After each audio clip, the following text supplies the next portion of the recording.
오늘 오후 예배에 나오신 모든 성도들에게 하나님의 특별한 은혜가 충만하기를 축복합니다. 하나님께서 성령으로 여러분의 마음을 여시사 이 말씀이 여러분 삶에 속삭이시는 하나님의 음성으로 들려질 수 있기를 축복합니다. 아멘. 여러분, 우리가 신앙생활을 하지요. 신앙생활을 하는데 이 신앙생활에 지식이 먼저입니까? 경험이 먼저일까요? 순서적으로 보면 순서적으로 지식이 먼저인가? 경험이 먼저인가? 사실은 우리가 일반적으로는 경험이 먼저입니다. 먼저 경험하고 그 경험을 해석으로 정리하거든요. 경험을 해석으로 정리하면서 지식이 만들어집니다. 내 속에 지식이 만들어지죠. 똑같은 신앙생활 해도 왜 지식이 다를까요? 똑같은 신앙생활 해도 지식이 다르고 성향이 다른 것은 이 경험이 다르기 때문입니다. 제가 얼마 전에 반영홀에서 택시를 탔는데 모 교회 그 집사님이시더라고요. 와, 처음부터 끝까지 그분이 이제 예수 믿으시는 것처럼 보여서 이런저런 이야기하면서 처음부터 끝까지 천사가 보이고 환상이 보이고 뭐 이런 이야기를 하더라고요. 근데 우리 고신교단에서 좀 받을 수 없는 이야기인데 그분이 고신교회의 한 집사님이시더라고요. 똑같은 우리가 믿음 속에서 똑같은 교단 속에서 똑같은 교리를 공부해도 그분은 철저하게 경험 중심, 체험 중심의 신앙이더라고요. 정말로 천사가 보인대요. 막 어떤 집에 가면 막 천사가 이렇게 있기도 하고, 어떤 집에 갔는데 어떤 남자 집사님 들어오는데 갑자기 뒤에서 늑대가 따라오기도 하고, 내가 이번 병원 가봐야 되겠는데 라는 생각을 했는데, 그래도 그 나름대로 굉장히 열망합니다. 하나님 나라를 열망하고 복음 전하고 암송을 막 하고. 사실 이제 경험이 다르기 때문이죠. 저는 왜 천사가 막 안 보일까요? 천사가 보인다 이래 안 하냐면 왜 그럴까요? 얘는 니네 천사 보인다라고 안 했지요. 왜 안 할까요? 사실은 안 보이기 때문입니다. 예, 안 보이거든요. 저는 안 보인다고요. 각자의 경험이 다른 거죠. 그래서 경험이 나의 신앙의 형태를 결정합니다. 그 경험은 굉장히 중요합니다.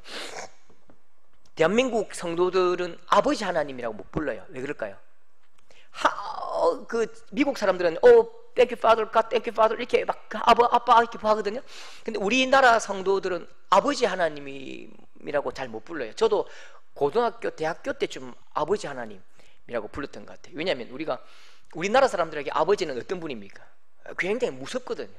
아버지라고 하면 굉장히 막 이상하게 다가가기 싫고 이상하게 썰렁하고 이상하게 힘든 분으로 인식되어 있다고, 경험되어 있다고요. 우리의 이 습관과 문화가 우리의 신앙의 틀과 형태를 결정하는 거죠. 20세기에 1907년부터 1920년도까지 굉장히 우리나라에 너무너무 이상한 일이 일어났습니다. 선교사들도요, 세계에 유례없는 역사를 본 거죠. 갑자기 이 복음을 전하는데 1907년도부터 1920년도까지 선교사들이 복음을 전하는데 사람들이 잘 알아듣지 못하잖아요. 아무리 설교를 해도 선교사들이 한국말을 잘 못한다고요. 그 한국말을 잘 못하기 때문에, 특히 설교는 또 한국말로 준비할 수 있지만 기도가 안 되는 거예요. 기도가 안 되기 때문에 그 한국에서 지도자를 통해서 기도는 대표적으로 하라. 그때부터 장로님이 대표 기도를 하는 관습이 생겼죠. 왜냐하면 선교사가 기도하면서 하나님, 우리 성도 5개 모였습니다. 이렇게 이제 기도한 거예요. 이 개 얻는 이가 안 되니까요. 너무 웃기고 안 되니까 대표로 이제 장로님들이 기도하기 시작했어요. 1907년도부터 20년도까지 그 선교사들이 와서 복음을 전하는데 자기들은 한 번도 본 일이 없어요. 특히 자기 나라에서 본 일이 없다니까요. 화란 개혁주의 교회나 영국 교회나 자기들이 호주 교회에서 한 번도 경험한 일이 없는 게 뭐냐면, 갑자기 기도를 시키는데 이 기도가 멈추질 않는 거예요. 성도들이 가슴을 치고 기도하는데 갑자기 한 성도가 불떡불떡 일어나더니 내가 어제 지금까지 했던 모든 죄악을 다 고백합니다. 전부 다 모든 죄악을 고백하고 회개하고 술 끊고 담배 끊고, 그 다음에 그 당시에는 1900년대 말에는 돈이 있으면 두 번째, 세 번째 이제 여성들을 아내로 삼는 것이 힘이었어요. 니는 우리 딴 나라처럼 니는 몇 명이고 나는 3명이다. 니는 4명이다. 와, 네가 더 대단하네. 이게 나쁜 습관이 있었어요. 우리나라의 최초로 서경조라는 그 분도 최초로 예수 믿었지만 결국은 목사님이 안 되시고 이제 그 포기하신 것이, 자기가 이제 예수 믿기 전에 몇 분 모시고 있던 아내들을 이렇게 정리하는 일이 조금 힘들었던 것 같아요. 그래서 직분을 내려놓았던 그런 기록도 있습니다. 그렇게 나쁜 습관들이 젖어있던 그 문화 속에서 갑자기 복음을 전하는데 그냥 막 방언이 터지고 막 예언이 터지고 갑자기 입신해야 하고 굉장히 큰 어떤 이상한 일이 일어난 거죠. 그러니까 선교사들이 볼 때는 이걸 어떻게 평가할 것인가 굉장히 심각했습니다. 선교사들이 1907년도에 20년도에 우리나라에 일어났던 이 성령의 강력한 이 기름 부으심을 한 번도 본 일이 없다고요. 자기 나라에 본 일이 없는데 이 나라에 생기니까 그걸 어떻게 평가했냐면 집단적 종교 체면이다, 그렇게 스스로 평가했습니다. 그래서 딱 금지시켰어요. 화란 개혁주의 전통 고신교단은 그래서 방언과 예언과 통병과 이런 걸 이제 금지한다고요. 입신 뭐 방서 이런 걸 우리가 안 한다고요. 순복음계는 그렇게 하죠. 또 근데 우리나라는 어떻습니까? 우리나라는 일제시대와 6.25를 거치면서 우리는 소망이 없는 거예요. 사실 글을 읽었지만 잘 몰라요. 그 장로님들도 생긴 지 얼마 안 됐지만 선교사님들 따라다니면서 그 성경을 주고 시골에서 교회를 개척하던 분들을 조사라고 불렀거든요. 조사님이 얼마나 이 공부를 못했냐면 요한은 시편 23편이지요. 내 요한은 뭐죠? 나의 목자신이죠. 여호와는 나의 목자신이 내게 부족함이 없으리로다. 그걸 모르니까 여호와는 내 목을 자르시니 내가 부족함이 없으리로다. 그렇게 읽었다고. 그러니까 여호와는 내 목을 자르시니 내게 부족함이 없으리로다 했는데 그 모든 성도들이 주님, 내가 주님께서 내 목을 가져가셔도 내가 괜찮습니다라고 같이 통곡하며 울던 그런 기록이 있습니다. 그럼 그만큼 앞에서 가르치는 분도 듣는 분도 이 기본적인 한글을 잘 몰랐던 분이 많다고요. 그래서 연세도 높으신 분들 교회에서 성경 읽으면서 한글 깨우친 분 진짜 많습니다. 1920년, 30년, 40년, 50년, 60년 가면서 우리나라가 이건 살 수 없는 땅이지요. 우리는 지금이야 먹을 게 없지. 먹을 게 너무 많아서 탈이지만 그 당시에 우리 어릴 때 기억하시죠? 그 보릿고개. 어머니 먹을 게 없으니까요. 할머니가 그 딩기에 그 타작하고 그 남은 그 딩기 있지 않습니까? 딩기 아시죠? 딩기를 이렇게 삶아가지고 보리 개떡 그 신화당 넣고 이 개떡을 삶아주는데 그거 들고 그 먹던 기억나시죠? 안 나십니까? 진짜 그 단맛밖에 없어요. 거칠고 입에 넣으면 막 거칠다고요. 보리밥 막 도시락 일면 전부 보리밥이니까 쌀밥 먹으면 소원했다고. 그 당시에 얼마나 그렇게 가난했는지요. 학교 갈 때 검정 고무신 신고 그 당시에 우리가 기도할 때는 진짜 하나님 우리를 좀 살려주십시오. 우리를 좀 도와주십시오. 그래서 눈물로 산속에서 숲속에서 기도 외에 살 길이 없다고요. 기도 외에 살 길이 없기 때문에 지식은 짧고 신학은 없고 갑자기 하나님께서 은혜를 폭발적으로 부어주시는데 그때부터 방언이 터지고 예언이 터지고 그냥 막 온갖 특별하고 질병이 고쳐지고 굉장히 특별한 일이 일어났죠. 그래서 우리 대한민국 신앙은 세계에도 없는 체험적 신앙입니다. 그리고 그 체험적 신앙이 거의 많은 성도들, 많은 교회들의 핵심 세력이 된 거죠. 핵심적인 힘이 된 것입니다. 그러면 제가 질문 해볼게요. 이거 질문 딱 답해야 됩니다. 체험적 신앙이 바른 신앙입니까? 말씀 신앙이 바른 신앙입니까? 여기서 이제 답을 우리 고신교단은 거의 다 말씀이라고 답해야 답입니다. 맞아요. 저는 조금 다릅니다. 저는 이렇게 여러분에게 가르치고 싶어요. 엄마가 좋아? 아빠가 좋아? 예은아, 엄마가 좋아? 아빠가 좋아? 엄빠지, 엄빠. 답은 엄빠입니다. 엄마, 아빠죠. 둘은 분리될 수 없는 거예요.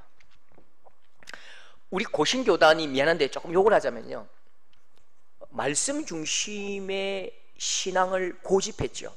그래서 말씀 중심의 신앙이 극단적으로 들어가면서 1960년대에 이렇게 말했습니다. 교회에 오는데 빠말을 하고 교회 와? 가세요! 진짜입니다. 율동하면 막 퇴장시키고 그랬다니까요. 굉장히 무시무시했습니다. 그러면서 우리 고신교단이 군소교단입니다. 우리 교단이 사실요. 역사는 굉장히 오래됐지만 우리 고신교단은 다 합해도 26만 밖에 안 됩니다. 신천지가 40만, 순복음이 200만, 통합이 200만. 그 고신교단이 굉장히 적죠. 우리보다 더 말씀 중심은 교단이 있어요. 재건파교회. 이거는 5만 밖에 안 돼요. 그럼 이상하죠? 말씀 중심으로 나갈수록 왜 이렇게 위축되고 그러면서 굉장히 교회가 적지만 대단한가? 그것도 아니라니까요. 두 신앙은요 분리되면 안 되는 거예요. 분리되면 위험합니다. 자, 그래서 결론을 말씀드리면요, 체험이 없는 말씀 신앙은 공허한 사변입니다. 종교 사상입니다. 체험이 없는 말씀 신앙은 공허합니다. 말씀은 반드시 우리 삶 가운데 경험되어야 되죠. 말씀이 우리 삶 가운데 경험되어야 돼요. 약속을 했는데 약속이 우리 삶 가운데 실현되지 않으면 그건 공수표잖아요. 하나님의 약속의 말씀은 반드시 우리 성도들의 삶 가운데 실현될 때에 의미가 있고 강해지는 것이죠. 한 번 속고 두 번 속고 세 번 속지 다음에 절대로 안 속습니다. 그래서 말씀 중심 맞아요. 하나님의 말씀인데 이 말씀은 어디까지 말씀이냐면 하나님 말씀은 실제 살아 역사하고 운동력이 있고 우리의 삶과 우리의 생활과 우리의 모든 삶의 영역을 관통해야 합니다. 실현되고 현실적으로 나타나야 한다고요. 또 반대로 어떤 분들은 말씀이 필요 없대요. 말씀 읽을 필요 없대요. 무조건 경험해야 된대요. 이건 굉장히 위험합니다. 위험해. 왜냐하면 자기의 경험이 최고의 자리에 서는 순간 인간은 약하잖아요. 자기의 경험 속에 연약함과 자기의 상처와 아픔과 사탄의 역사가 딱 투입될 때에 굉장히 어려워지는 거죠. 그래서 그거 아십니까? 박태선 아십니까? 박태선, 정명석, 이 사람들이 처음부터 그런 거 아니에요. 박태선 장로님은요, 지금은 옛날 표현으로 박태선 그분은 진짜 하나님 사랑했던 분입니다. 너무너무 하나님을 사랑했는데 어느 날 경험과 체험이 강력해지고 경험과 체험이 모든 성도들을 통제해버릴 때에 그 사람이 이단으로 빠진 거죠. 김계하 원장, 현신의 권사 전부 다 그 체험과 하나님께서 역사하신 흔적은 말할 수 없어요. 정말로 김계하 원장이 정말로 처음에 사이비로 이단으로 나가기 전에 예수 그리스도의 이름으로 간절함과 눈물로 애통할 때에 암덩어리가 뽑혀 나왔다니까. 그 정도로 하나님께서 역사하셨는데 그 경험과 체험이 말씀의 기초 위에 서지 못하니까 자기 중심이 되어버리고 자기가 신이 되어버리는 거죠. 그러니까 이단이 된다니까요. 여러분, 말씀만 있으면 복음의 강력함이 없습니다. 그러니까 폭탄이 있는데, 미사일이 있는데 미사일이 슉 날아가는데 안에 있는 탄두와 화약을 뺀 것이죠. 그러면 뭐죠? 슉 날아가다가 떨어져도 아무런 폭발이 없는 것이죠. 그건 고철덩어리죠. 고철덩어리. 반대로 체험만 이렇게 하면요, 최근에 아시죠? 지하 주차장에 불난 거 배터리에 불 나버리듯이 아무 때나 폭발하는 것이죠. 아무 때나 폭발하는 위험한 폭탄이 되는 것입니다. 그래서 자, 결론적으로 우리 서도교회 성도들은 하나님을 많이 경험하십시오. 누구보다 하나님을 많이 누릴 수 있기를 축복합니다. 말씀의 울타리 속에서 크고 기이한 하나님의 일하심을 마음껏 맛보십시오. 신앙생활의 신비를 너무너무 많이 누리십시오. 입술을 열 때마다 하나님께서 일하시는 흔적을 마음껏 자랑할 수 있도록 하나님의 흔적으로, 하나님의 손길, 하나님의 발가락, 하나님의 눈빛으로 충만하십시오. 그러나 말씀 위에서 그 모든 것들이 세워질 수 있기를 축복합니다. 자, 여러분, 체험과 경험이 왜 중요하냐면요, 여러분, 누군가 저에게 묻습니다. 목사님, 주일 지키지 못하는 상황입니다. 목사님, 주일을 지키지 못하는 상황인데요, 주일을 어떻게 해야 할까요? 너무 힘들어요. 이렇게 묻거든요. 그럼 제가 이렇게 말하지 않습니다. 거룩한 주일을 지키십시오. 거룩한 주일을 지키십시오. 이렇게 말하는 순간 그 사람은 짐 위에 또 다른 하나의 짐이 됩니다. 그러니까 자기의 삶의 짐이 있잖아요. 자기의 삶의 짐도 무거워요. 자기의 삶의 짐이 무겁기 때문에 목사를 찾아온 거잖아요. 근데 제가 하나님께서 주일을 거룩하게 하셨으므로 주일을 지키시는 것이 합당합니다. 주일 지키세요. 안 그러면 하나님께서 당신의 모든 것들을 거두가십니다라고 말하는 순간 또다시 목사가 말한 짐이 하나 더 얹어지는 거죠. 살 수 없는 거죠. 굉장히 괴로운 거죠. 그럼 제가 목사님, 주일을 지키고 싶은데 환경이 그렇지 못합니다. 하나님, 진짜 하나님 앞에 예배하고 싶은데 환경이 그렇지 못합니다. 어떻게 하면 좋을까요? 그렇게 나에게 묻는 분들이 있습니다, 간혹. 그럼 제가 해야 합니다라고 말하지 않습니다. 제 이야기를 해줍니다. 집사님, 제가요 1994년 4월의 주일을 기억합니다. 4월 주일날 나라를 지키는데 하필 그 근무가 10시 12시인 거예요. 위병초소 근무. 내가 무슨 나라를 지킨다고, 전방도 아니고 휴전선도 아닌데 창원 저 동네 지킬 것도 없는 저기서 위병소를 탁 서는데요, 저 앞에 교회에서요 땡그랑 땡그랑, 그때는 종 쳤다고요. 땡그랑 땡그랑 땡그랑 치는데 내가 지금 이게 뭐 하는지 모르겠는 거예요. M16 들고 서고 이 모자를 쓰고 이병 붙여가지고 오는데 아무도 우리 군부대에 오지도 않고 나가지도 않아요. 멍청하게 서 있는데, 교회 그렇게 교회 오라 할 때는 교회 갈 수 있을 때는 안 가던 게 또 교회 못 가니까 그렇게 힘듭니다. 마음이 막 끓어오르는데요, 울면서 하나님, 그때 2시간 동안 울면서 기도했어요. 그리고 옆에 이제 고참이 나 왜 무슨 일이야? 뭐 집에 뭔 일 있어? 아닙니다, 아닙니다. 이렇게 울면서 기도했는데 그거 딱 한 가지 제목입니다. 하나님, 예배가 이렇게 소중한 줄 몰랐습니다. 주일 예배 드리는 것이 이렇게 귀한 일인지 몰랐습니다. 내가 내 맘대로 갈 수도 있고 올 수도 있는 일인 줄 알았습니다. 그 2시간 동안 눈물로 기도를 하고 이제 갔죠. 근데 어쩔 수 없어요. 군인이잖아요. 어쩔 수 없이 군인이잖아요. 그러면 주일날 가는 것입니다. 근무 들어가야지요. 뭐 주일 못 가는 거지요. 근데 희한한 일이 벌어지는 거예요. 희한한 일이 벌어져 가지고요, 어느 날 갑자기 중대장님이 이렇게 나보고 오라는 거예요. 이렇게 나보고 오라더만 너 행정만 와, 똑똑하게 생겼네. 그 사람 보는 눈이 있더라고. 어디다 봐라 이렇게 광채나더라고. 이리 와, 똑똑하지. 원래 이게 방위는요, 저같이 외소하고 조금 똑똑한 친구들이나 그림을 그리시는 분 있죠. 그림을 너무 좋아하셔가지고 용그림 그리신 분 있잖아요. 학교를 중학교밖에 못 나오시고 용그림 그리신 분이 한 60% 됐습니다. 용그림은 뒤에 그립니다. 팔에 호랑이 그림 그리시고, 이러니 이제 칼 돌리고 이렇게 하더라고. 칼을 던지는데 진짜 꼽히더라고요. 그 내가 기도 서시고, 기도 말고요, 나이트클럽 기도하시는 형님들이 이제 오시는데, 그 중에 제가 똑똑해 보이니까 니보고 행정반 오래요. 행정반 오면서 그냥 근무를 마음대로 짜래요. 근무를 마음대로 했는데 갑자기 연대에서 어느 날, 원래 방위는 아무도 관심 안 가져요. 나라 지키는데 아무 관심도 없다고, 나라 지키는 거 상관이 없다니까. 그러니까 얼마나 이게 근무가 지 맘대로인지요. 총알 한 가지 빼가고 단도 한 가지 집에 갖다 놔도 아무도 체크 안 해요. 그래서 그만큼 가다 보면 막 PX나 그 취사판에서 김이병 가져가라면서 막 닭 주고 막 소세지 주고, 집에 아무나 가져가도 쌀 퍼가도 아무 말도 안 해요. 그런 엉망진창인데 갑자기 연대에서 금열이 떴대요. 금열이 떠가지고 막 잡히는데 전부 와장창 다 깨지는 거죠. 그러면서 근무자 명령서를 보는 거죠. 근무자 명령서니까 방위가 근무자 명령서가 어디 있어요? 그런 거 없다고 그냥 아무데나 써가거든요. 그거가 중대장 깨지고 난리가 나면서요, 그 근무자 명령서를 똑바로 서라고 연대 지시사항이 떨어진 거죠. 그 근무자 명령서에 들어가면서 중대장도 화가 나가지고 김상조 네 맘대로 해보라, 네 맘대로 하되 걸리지 마라, 딱 얘기하더라고. 그 다음에 행정반 근무 열애 그냥 그렇게 해본 거예요. 그때부터 제가 어떻게 했을까요? 와, 하나님 은혜인 거예요. 예수 믿는 아들 다 불러 모았습니다. 예수 믿는 아들 다 불러 모으고, 우리가 예수 안 믿는 친구들에게, 우리 병들에게 더 잘해주자. 그 대신 이 사람들에게 양해를 구하고, 우리 주일날 근무 안 서도록, 주일 근무 안 서고 교회 가도록 양해를 구하자. 그리고 우리는 토요일 우리가 다 서자. 그 약속을 했다니까. 약속을 하고요, 그 불신자들 다 불러 모아가지고 양해를 구하고 PX 사주고, 우리 전부 다 주일 근무를 다 받았습니다. 제가 딱 한 번 서서 기도한 이후에 그 다음에 제가 그 군부대가 폐쇄될 때까지 어느 누구도 예수 믿는 사람이 주일 근무를 서지 않았다니까요. 역사가 바뀐 거죠. 그 역사가 어떻게 바뀌었습니까? 하나님, 교회 가고 싶습니다. 하나님, 교회 가서 예배 드리게 해주십시오.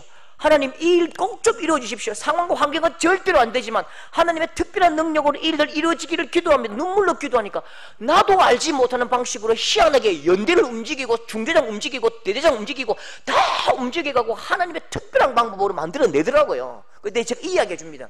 네 기도해라. 딱 한 가지 제목, 하나님, 주일 성수할 수 있도록 간절히 기도해봐라. 된다 믿으라. 할렐루야, 아멘. 진짜 그 자매가 가가지고요, 간절히 기도합니다. 3개도 뺑뺑이 도는데요, 저 병원에서요 3개도 뺑뺑이 도는데 안 갈 수 없잖아요. 근데 어느 날 갑자기 똑똑하게 생겼다고, 니는 뭐지, 외래인가요? 매일 도는 거 말고 아침에 갔다가 저녁에 나오는 거예요. 뭐 내과 이런 거 가는 거 외래라죠. 외래로 빠져. 그리고 와가지고, 와, 목사님 진짜 됐습니다. 하나님께 간절히 기도하니까 됐습니다. 그렇게 여러분 와가지고 자기의 그 하나님께 역사하신 흔적을 마음껏 자랑합니다. 저한테 보세요. 저한테, 김 목사님, 어떻게 하면 물질의 복을 얻습니까? 몰라, 나도 가난해. 어떻게 하면 잘생겨집니까? 뭐야 너도 가난해. 어떻게 하면 머리 안 빠집니까? 뭐야 내 머리 봐라. 아무리 봐라도 안 된다고. 그건 안 되는 건 내가 경험해 본 일이 없기 때문입니다. 그런데 어떻게 하면 주일 성수합니까? 내가 이 이야기를 정확하게 해줍니다. 하나님께서 어떻게 역사하시고 하나님께서 기뻐하시는 그 부르심대로 한번 간절히 기도해봐라. 너에게 임재하시고 하나님께서 역사하신다. 달려오고 뛰어온다니까. 주일 지키게 됐습니다. 달려온다니까요. 대학 등록금이 없을 때 여러분 그때 당시에 세배하면 만원 받을 때에 어느 날 갑자기 하나님께서 그 집에 가라고 말씀하시는데 세배하니까 150배를 줍니다. 150만 원 딱 주더라고. 등록금 준비해놨다. 달라 했습니까 내가? 연락도 한 적도 없고. 근데 그분이 미리 준비해 놓으신 거예요. 희한하지요. 하나님께서 역사하신 흔적과 은혜가 얼마나 대단한지요. 그래서 막 어떤 친구들 보면 내가 공부하고 싶은데 어떻게 합니까? 어떻게 하면 좋을까요? 네가 기도하고 꿈을 가지고 달려가 봐라. 그러면 하나님께서 미리 예비해 놓으셨다고 세게 이야기합니다. 하라 하지 마라 말하지 않는다니까요. 저의 개인적인 간증과 내게 임하셨던 하나님의 역사를 들려줍니다. 그러면 그분도 똑같이 내가 경험한 하나님을 당신도 경험한다고요. 내가 경험한 하나님을 고민하는 너도 경험한다고요. 그러면서 우리의 믿음이 확장되고 강력해집니다. 이렇게 해야 됩니다. 저렇게 해야 됩니다. 그런 사변적인 종교적인 MUST 해야만 돼 하지 말아야 돼. 이게 우리를 얼마나 피곤하게 만들지 모릅니다. 해야만 한다고 해서 할 수 있는 것도 아니고 하지 말아야 한다고 해서 안 하는 것도 아니라고요. 하나님의 역사심과 은혜가 부여할 때에 자연스럽게 된다고요. 할렐루야. 여러분 삶 가운데 그런 하나님을 마음껏 경험하기 원합니다. 여러분 오늘 말씀 보십시오. 느헤미야가 도착했습니다. 느헤미야가 분명히 목표가 있고 그 사명이 있고 부르심이 있다고요. 내가 명령해도 돼요. 내가 시켜도 돼요. 총독인데요. 안 하면 너 죽인다고 말해도 돼요. 12절 다 같이 12절 시작. 네.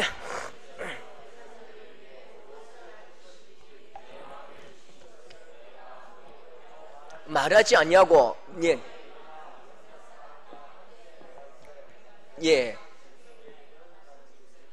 다시 한번 읽을게요. 예루살렘을 위하여 무엇을 할 것인지 내 마음에 주신 것을 아무에게도 뭐 했다고요? 말하지 않겠다. 이 말 무슨 말이냐면요, 네 오늘부터 성벽 쌓아야 돼. 돌 날라야 돼. 돌 100개 안 날르면 너 밥 없어. 돌 나무 이거 1000개 안 날라 올리면 너 진짜 나 다 죽는 거야. 잡혀가는 거야. 감옥 가는 거야. 불명예 세울 거야. 라고 말하지 않았대요. 무엇을 할 것인지 내 마음에 주신 것을 내가 아무에게도 말하지 않았다고요. 여러분, 실패하는 공동체, 실패하는 교회의 가장 중요한 이 샘플이 뭘까요? 일만 말해요. 일만. 계획만 말해요. 사역만 말합니다. 느헤미야는 일과 계획을 먼저 말하지 않습니다. 지위와 월 계급을 가지고 하라고 명령하지 않는다니까요. 찍어 누르지 않는다니까요. 그럼 뭐 했는데요? 18절 제가 읽어볼게요. 그들에게 하나님의 선한 손이 나를 도우신 일과, 다 같이 다시 합시다. 다시 그들에게 시작. 그들에게 하나님의 선한 손이 나를 도우신 일과 왕이 내게 이른 말씀을 전하였더니 뭘 말했다고요? 하나님이 나에게 어떻게 도우셨는지, 내가 당신들의 이야기를 듣고 4개월 동안 눈물로 금식하며 기도했는데 하나님께서 어떻게 임하셨는지, 내가 달라고 하지도 않았는데 왕이 갑자기 나무도 주고 왕이 벽돌도 주고 내가 구하지도 않았는데 나를 위해서 기병과 장군을 보내신 이 놀라운 이야기를 하는 거죠. 하나님 이야기, 하나님의 일하심과 하나님의 베푸신 기적을 이야기한다고요. 그러니까 하나님 이야기로 그 공허한 성도들, 공허한 백성들의 마음을 채웁니다. 그 빈 곳, 그 연약한 곳을, 공허한 곳을 하나님 이야기로 채운다고요. 하나님께서 나에게도 이렇게 임하셨다, 하나님께서 나에게 이렇게 역사하셨다라고 하나님 이야기를 막 퍼부어 줍니다. 하나님 이야기로 그 공허한 백성들의 마음을 채울 때에 18절 다시 읽어볼게요. 그들의 말이, 다 같이 시작. 그들의 말이 일어나 건축하자 하고 모두 힘을 내어 이 선한 일을 하려 하며. 자, 느낌 아시겠습니까? 느헤미야가 와서 이 백성들에게 해야 된다, 요거 안 하면 너 죽인다, 요거 안 하면 너가 끝장난다, 이거 반드시 해야 된다라고 일을 말하지 않고, 하나님께서 4개월 동안 눈물로 기도할 때에 내가 술관원이 되었고 왕이 갑자기 내게 물었고 내가 이것 달라 저것 달라 이것 달라 할 때에 다 주었고 내가 원하지 않던 그것도 하나님께서 주셨다라고 하나님 이야기를 하거든요. 하나님 이야기를 해주는 순간 그 마음에 비어있는 그 마음이 하나님으로 채워집니다. 하나님의 마음을 이야기하니까 하나님의 마음을 쏟으니까 그 비어있는 마음이 하나님으로 채워진다고요. 그러니까 나도 모르게 그들의 말이 일어나 건축하자 하고 모두 힘을 내어 이 선한 일을 하려 하매, 하라 하면요 한두 개는 하지요. 하라 하지 마라 하지 마라 하면요 한두 개는 안 할 수 있고 한두 개는 할 수 있어요. 그런데 그 마음의 불편함과 답답함과 분노는 어떻게 할 건데요? 내가 좋은 거라고 이 사람도 좋은 것입니까? 내가 하고 싶다고 이 사람도 하고 싶습니까? 그렇지 않다고요. 그러니까 느헤미야는 그 마음에 하나님으로 막 채워버린다고요. 하나님 이야기로 불을 붙이니까 백성들의 마음이 하나님의 마음으로 변하고 하나님의 마음으로 풍성하고 하나님의 소원으로 막 흘러넘치니까 스스로 하기를 결정합니다. 스스로 이 성벽을 세우기로 결정하고 다 같이 손을 들고 세웁시다, 건축하자. 그렇게 힘을 다해서 건축을 시작한다고요. 그래서 52일 만에 이 놀라운 역사가 이루어집니다. 여러분, 우리 교회도 해야만 돼 이렇게 딱딱한 이야기는 이제 좀 그만했으면 좋겠습니다. 이래야 돼 저래야 돼 그것보다 우리 공동체는 서로 하나님 이야기로 풍성하고 하나님 이야기로 풍성해서 하나님의 마음이 자연스럽게 내 마음의 빈 곳을 채우고 내 마음에 다른 오염된 물들이 빠져나가고 하나님으로 채워지는 은혜의 공동체가 될 수 있기를 축복합니다. 사람들에게 형제들에게 해야만 돼 하지 마시고 하나님 이야기 많이 하십시오. 여러분에게 임한 하나님 이야기를 막 흘려보내십시오. 그래서 하나님이 주인 되신 우리 서도 공동체가 될 수 있기를 축복합니다. 괴테 아십니까? 괴테라는 사람이 있어요. 이 사람이 보통 소설을 쓰면 한 3년쯤 걸리고요, 태백산맥 이게 한 10년쯤 걸렸습니다. 10년쯤 걸리는데 60년 동안 쓴 소설이 있습니다.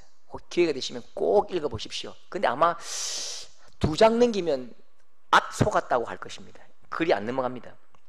괴테의 60년 동안 쓴 작품이 파우스트입니다. 파우스트가 자기의 영혼을 이 악마와 거래하는 좀 재밌는 이야기인데요. 파우스트의 명문장이 있습니다. 명문장. 파우스트 약 60년 동안 썼던 그 책을 딱 한 줄로 요약합니다. 인간은 노력하는 한 방황하기 마련이니라. 이래요. 인간은 노력하는 한 방황하기 마련이다. 인간은 애쓰는 한 속 시끄럽기 마련이다. 인간은 노력하는 한 가슴에 통증이 있기 마련인 것입니다. 여러분, 방황하지 않고 문제가 없다. 와, 나는 아무런 방황도 없고 아무런 고민도 없고 아무 문제 없다. 그 사람은 아마 죽은 자이거나 아무것도 안 한 사람입니다. 그런 말 있잖아요. 꿈꾸고 행동하고 노력하는 자에게는 한계가 없다. 그러나 가만히 앉아 있는 자는 한계 없다. 네. 한계와 한계 차이죠. 꿈꾸고 행동하고 노력하면 한계가 없지만 그 노력과 그 꿈에 대한 대가를 치르는 것입니다. 그런데 가만히 앉아 있는 자는 한 것이 없지요. 아무것도 안 하지요. 베드로전서 5장 8절에 너희 대적 마귀가 우는 사자와 같이 두루다니며 삼킬 자를 찾나니. 여러분 보십시오. 사탄도 두루다닌대요. 사탄도 이곳저곳 두루다닙니다. 요업에게 찾아온 사탄도 네가 어디 갔다 왔냐 물으니까 하나님 내가 두루다녀 왔나이다. 온 세계를 두루다닌대요. 두루다니며 삼킬 자를 찾나니. 근데 썩은 고기 먹지 않듯이요, 죽은 성도는 사탄도 비틀지 않습니다. 참 희한합니다. 복음을 전하고 예배하고 전도할 때마다 사탄의 세력이 발동하거든요. 뭔가 일을 해보려면요, 그냥 속상하게 만들고 괴롭히고 답답하게 만들고 얼마나 이 마음을 아프게 만들고 막 어지럽히는지요. 그럼 어떻게 하면 되죠? 그럼 어떻게 하면 되죠? 안 하면 됩니까? 안 하면 됩니까? 여러분, 대북 교전 수칙 아십니까? 적군이 박격포 3발 쏘면 우리는 몇 발 쏘죠? 우리는 원점 타격 9발 쏘야 됩니다. 100발 쏘면요 300발 쏩니다. 가만히 있으면 안 된다고요. 가만히 있으면 안 된다고요. 더 노력하고 더 힘을 내고 더 애를 써서 사탄보다도 적군보다도 한 발짝 더 많이 쏟아붓고 더 많이 애를 써야 한다니까요. 자, 19절 보십시오. 19절에 19절 다 같이 읽겠습니다. 시작. 호론 사람 산발랏과 종이었던 암몬 사람 도비야와 아라비아 사람 게셈이 이 말을 듣고 우리를 업신여기고 우리를 비웃어 이르되 너희가 하는 일이 무엇이냐? 너희가 왕을 배반하고자 하느냐 하기로. 자, 제 말씀 가만 보십시오. 호론 사람 산발랏, 종되었던 암몬 사람 도비야, 아라비아 사람 게셈. 여러분, 이 세 사람은 그냥 모든 성벽 재건을 반대하는 사람들 중에 대표입니다. 이 사람들이 어떻게 하죠? 빈정거리죠. 야, 그거 되겠냐? 빈정거리고 협박하고 업신여기고 조롱하고 놀립니다. 그러면 놀리고 조롱하고 협박하면 어떻게 하면 되죠? 안 하면 됩니까? 마지막 협박은 무시무시한 이야기입니다. 내가 여기서 또 반역하려느냐? 수십 년 전에 이미 아닥사스다 왕이 금지시켰거든요. 여기에 이 사람들이 반역하려고 성벽을 세웁니다 라고 말하니까 아닥사스다 왕이 금지 명령을 내립니다. 금지 명령은 왕의 명령입니다. 그런데 네가 왕의 명령을 또 어기려고 반역하느냐? 반역한다고 내가 일러 주어버린다. 다 죽는 거죠. 협박 중에 엄청난 협박입니다. 그러면 안 하면 됩니까? 안 하면 됩니까? 안 하면 안 되지요. 20절. 자, 느헤미야가 어떻게 했는지 보십시오. 20절. 자, 시작. 하나님이 우리를 형통하게 하시리니 그의 종들인 우리가 일어나 건축하려니요. 다시 한 번 더. 시작. 하나님이 우리를 형통하게 하시니 그의 종들인 우리가 일어나 건축하려니요. 자, 보세요. 힘들게 할수록 감정으로 받아치면 감정밖에 남는 게 없어요. 힘들수록 이건 영적인 이름을 깨닫고 내 속을 뒤집는 상황과 말과 그 아픈 사람을 향해서 무엇으로 선포하지요? 하나님이 우리를 형통케 하실 것이다. 이 일은 하나님의 일이다. 이 일은 하나님의 일이라고 이 일의 정체성을 정확하게 인정하는 거죠. 이 일은 내 일이 아니야. 네가 내 일이면 반대해도 돼. 그런데 이 일은 하나님의 일이기 때문에 하나님이 우리를 형통케 하실 것이다. 그의 종들인 우리가 누구라고? 내가 누구라고? 나는 하나님의 종이야. 나는 하나님의 대리자야. 하나님의 대리자로 이 일을 하고 있기 때문에 내가 반드시 하나님의 이름으로 이 일들을 건축하고야 말 것이다. 그 뒤에는요, 너는 이 일들의 분깃이 없을 것이다. 너희들은 버림받을 것이다. 하나님이 행하실 것이다. 하나님의 일이라고 당당하게 외치고 밀어붙이고 앞으로 나가는 것입니다. 하나님의 일이기 때문에 하나님이 이루실 것입니다. 여러분, 이 영적 어둠과 우리를 몰락시키고 우리를 가슴 아프게 만들고 우리를 무력하게 만들고 힘을 빼는 이 모든 시도들 앞에 정확하게 이것이 영적인 일임을 깨닫고 하나님의 능력으로 이루어내고 거룩한 부흥과 하나님 나라를 세워나가는 우리 귀한 성도들 다 될 수 있기를 축복합니다.